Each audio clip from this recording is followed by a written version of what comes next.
There we go, Chad Brendel, Bearcat Journal, part 2 of our camp preview as we get ready, head to higher ground. You ready? Ready to get out into the woods? Get back out into to Indiana? We're ready to get started. To get throw our helmets on and get some pads on and let these guys get to playing some football. I think you go through your whole summer and a lot of lifting and running and trying to get your body ready, but they want to play some football. So we're excited to get this thing going and go out to higher ground. Let's start at quarterback. You've got a returner. Yep. Guy that's got a lot of snaps for you now. You've got one of the oldest backup quarterbacks maybe in college football in Brady Likenberg. Yep. And I thought Samaj Jones really made strides in the spring. How do you feel about the quarterback room as we get started? Yeah, I think we're very fortunate. Number one, you mentioned to have 3 guys we feel good about that we can go out into the season with, and I don't know that everybody in the country can say that. Starting with Brendan, I think Brendan's a guy who, man, you love to have a guy with experience, and he's certainly got that. Started several games in the Big Ten, and now last year starting all the games in the Big 12. Has great experience, understands, certainly better, our offense better this year. And I think for him, he's worked as hard as anybody in our program this all season. He wants it so bad, and I think he's earned the respect from the teammates. And he's got a lot of talent. And he's 6'3", 235, one of the better running quarterbacks. He led the league last year in rushing touchdowns. Has a quick release, can make all the throws. For him, it's going to come down to playing within the offense. I thought last year at times was trying to do too much. We got some talent around him. Now just distribute the football, make good decisions. Happy that he's our quarterback. And, Lichtenberg and Samaj are 2 great players, I think, for backups. When they get their opportunity and chance, they'll go out and make plays. Lichty's been here a long time. You mentioned that. Glad he stuck around. I think he played with Tony Pike. Yeah. Been here a long time. Knows this place inside and out. But, certainly glad he's here. He can provide some great, valuable experience for our team. He's done a great job with Sorsby, too, coaching, helping him, and Samaj. I think, he's a quality individual. And, Samaj is young, got a ton of talent. Extremely strong arm, can run, he's strong. It's just a matter of him just honing it all in. And he doesn't have any experience. He hadn't played. Now this year we're going to play him. We're going to get him in there. That's our plan, to let him play some football for us. But I'm excited to watch him as well. So, really happy about our quarterback room. I think one of the better ones in the Big 12.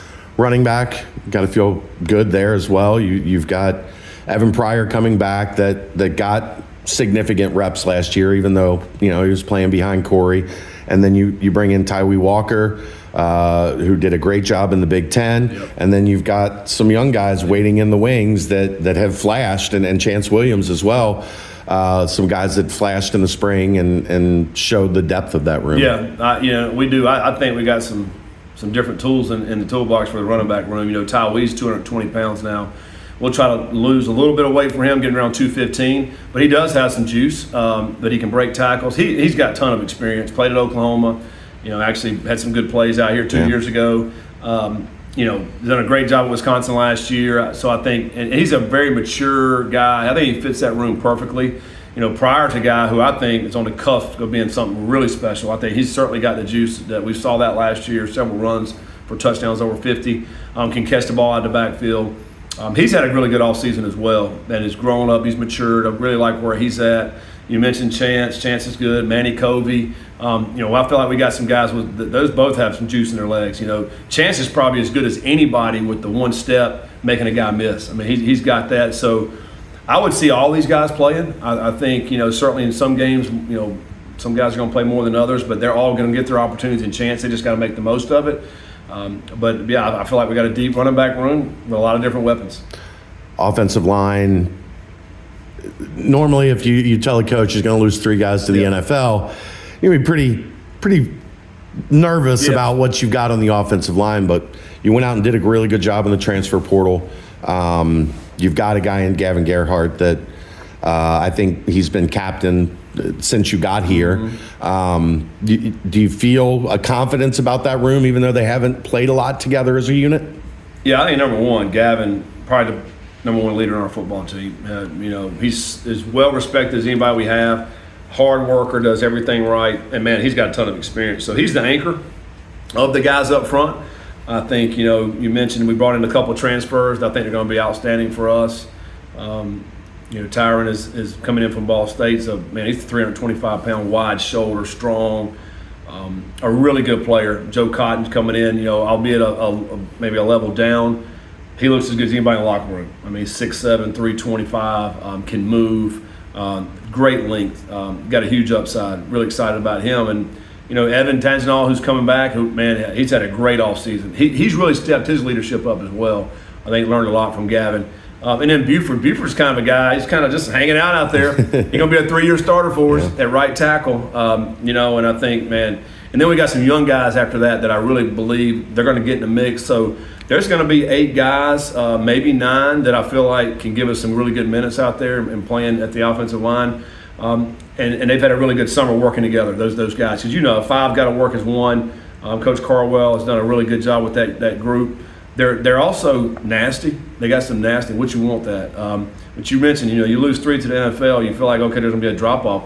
I don't really see there's going to be a drop-off. I really think we got a really solid offensive line that has done some really good things this offseason. I think they're going to be great for us up front. You throw us a couple names on that second unit to look out for? I think Wheelock's a guy who's we redshirted, who's kind of coming on strong. That can help you at center and or guard because you get that swing guy. Yeah.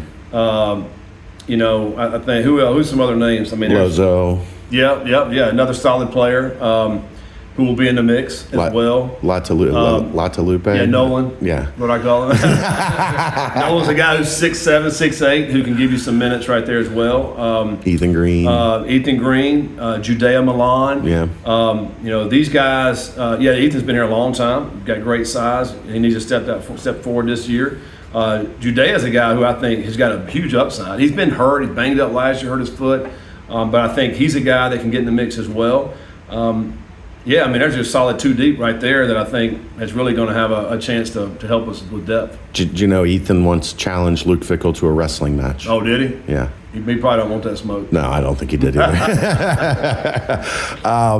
Tight end. Mm-hmm. Joe Royer, you got one of the best tight ends in the country. Yeah. You went out and got a national champion, Patrick, to come in and kind of maybe be that H-back, do all the little different roles and be an inline guy. But, boy, you've really got some young talent that's busting at the seams to come in. Yeah, I mean, Gurd's come in and really for me, I knew he was going to be solid. He's better than I thought he'd be. I mean, he's about Joe Royer's size. He's not far off. I mean, he's a big dude. He's more of that hammer, whereas Joe is more, let's go catch the ball and make the plays, which is a great 1-2 punch right there.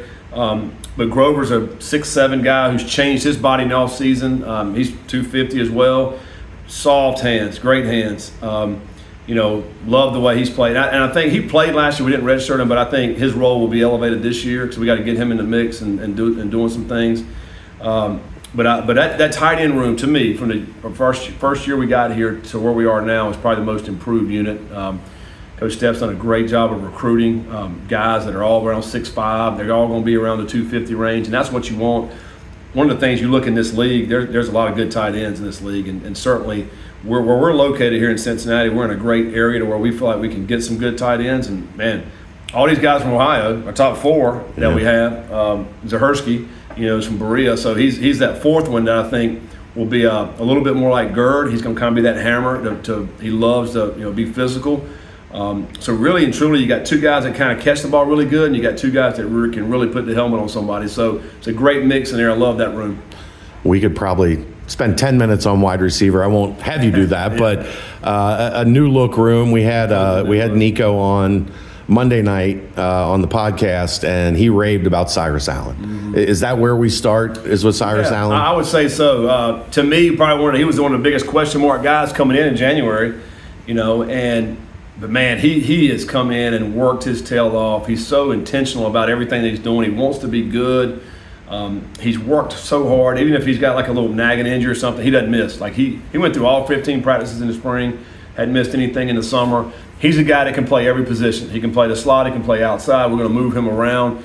He is very explosive. Like the first 5 to 10 yards is explosive we have on the team. Like right now he's fast, has good hands, and he's played a lot of ball. I mean, he's a 1,000-yard receiver at La Tech. Started last year at A&M, so he brings a wealth of experience. Nothing is going to be too big for him.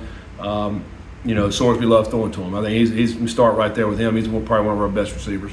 Caldwell was a guy that immediately jumped out at the start of the spring, settled in a little bit, and I think we got used to seeing him, but he gives you that big, fast, outside guy that, it feels like you've needed. Mm-hmm. Yeah, we do. He's going to be more speed out there as the big X receiver. 6'4", he's up to about 215. Got here at 192 in January, put on a lot of great weight, strong guy. To me, he's a little bit unknown because I think he could be one of the top receivers in the country, or he could just coast and be like just an average guy. And his average is still going to be pretty good. But I think he's got the ability to be exceptional. Now, the thing he's got to get better at is making the contested catch, particularly when you're at the X receiver. You're a bigger guy. You're going to have guys on you. You've got to be able to make those contested catches. And that's something he's working on this summer. But he can knock the top off. He can run. He's got great hands. A very talented receiver. Great to be able to have him on the outside. And then you have Cyrus to where you can move around a little bit. And then you got Joe Royer. So I feel like, okay, we got some weapons right there to where you can't just single up anybody, you're going to have to get some help there. And then who will find the single person, they should be able to win. Who are some other names that we need to keep an eye on? I think there? Just guys coming back. Barry Jackson's a guy that came back, for us. He's been here a couple of years now. It's time for him to be able to go out and make some plays, certainly. Isaiah Johnson's came in. I think, to me, kind of been a surprise. He's a little bit bigger than I thought he was going to be. I mean, he's close to 6'2", and being able to come out and make some plays, sure-handed guy, brings some experience. A guy, to me, is a big question mark, but could have an outstanding year, Caleb Goodie. I mean, I think he can flat dang run. I mean, he was one of the fifth fastest receiver last year. He's another 6'2" guy. I think if he continues to refine his route running, could be an exceptional receiver. It's not just a gadget guy or not just a guy that can knock the top off. He's a guy that can really go out and make plays. So I think we ended up bringing in maybe 6 guys. I think they're all going to play. They're all going to help us. It's going to be for us as coaches. All right, where do we best put them to help our team? Is it inside? Is it outside? Is it the slot? Where's it going to be? And defining those roles, I think, is what we got to do in fall camp. That's probably one of the biggest things on offense is defining the roles for the wide receiver room. Any of the redshirt freshmen to keep an eye on? Eli Jones? I think Eli. Dakari. Yeah, Eli and Dakari. Dakari is a great leader in that room. Elijah is a guy who's, man, he's close to 200 pounds. I think he's worked his butt off. I think Cale Woodburn is a guy who's got speed, but has kind of been injured, so he's still a question mark. But those other 2 guys, I think, will certainly be in the mix, and let's see where it all unfolds as we go through fall camp. And finally, Gio comes in. I love Gio. Yeah, the true freshman. I thought he really turned some heads in the spring. You sure he's a true freshman? He looks older. He does. You're right, because he's like 206 now, 207. He's a big dude. Very intentional, very serious, very mature for a true freshman. And that's why sometimes you look at him like that. You just got out of high school. It's amazing to me. But he has done some really good things. He is a very physical blocker. He'll play because of that, but he'll make plays too in the receiving game too. And excited about Gio. Love his demeanor. Good leader. Yeah, he's a good one. So that room to me is there's going to be a lot of new faces for the fans to see, but I think they'll be excited about the guys we put out there. Coach, thank you. We'll see you on Monday out in West Harrison, Indiana. We'll turn this over to Tyson Veidt. Appreciate it. Appreciate it.